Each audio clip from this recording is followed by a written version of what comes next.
umaga, Malacanang Press Corps, and welcome sa ating press briefing ngayon, June 27. President Ferdinand Marcos Jr. led the sectoral meeting this morning, which focused on the establishment of the National Natural Resource Geospatial Database. This is a mapping tool that would be used to help identify areas for reforestation, watershed management, and mining policies, among others.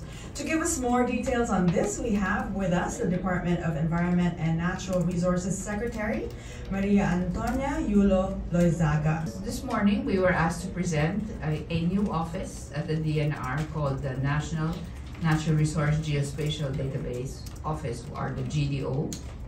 That office was organized after our first meeting with the President after our appointment, where we suggested to him that it would be essential to manage our natural resources through establishing a physical baseline kung ano po ang nandiyan, no, in terms of our natural resources, in order for them to be accounted for, to be valued properly, and to be managed properly. So, yung geospatial database po ay gumagamit ng mga satellite imagery and other tools to process, no, kung ano po ang nandiyan. For example, nasaan po ang river basins natin? What is the flow of those river basins? Kung tutuusin, malakas ba or mahina ang flow through the river basins and the watersheds that they host, no? Ang forest natin, ilan ba talaga ang nako-cover in terms of ang classified forest lands po natin ay 15 million hectares. Ang nakikita po natin sa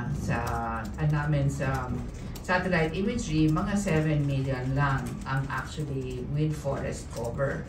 So what this will do for us is to allow us to identify saan bang priority in terms of forestation, reforestation, afforestation, or where should be the water systems and infrastructure na dapat po ilagay natin in order to reach the most populations in need. We have had to establish it with a leader. Our head of the GDO is our Undersecretary na bago rin po for Integrated Environmental Science.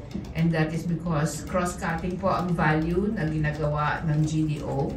And yung head po ng office ngayon is si Yusek Carlos Primo David.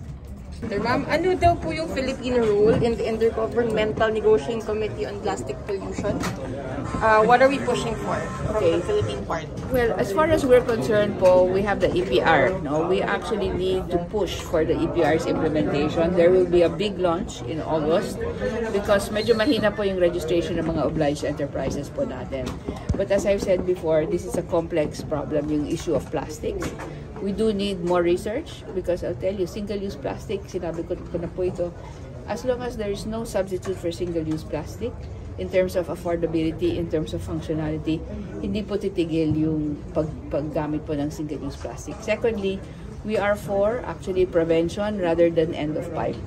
So, for example, ginagamit po natin ngayon is basically the cleanup on the coast. Hindi po dapat yan gawin. What has to happen is we have to stop the solid waste from actually making its way into our rivers and streams. So that's one of the biggest pushes. Behavioral change po ito, hindi lang po ito paggamit ng mga materials na hindi po na-degrade. So it's a social change that we need, and there must be some kind of economic and financial benefit for those that actually need to be part of the cycle.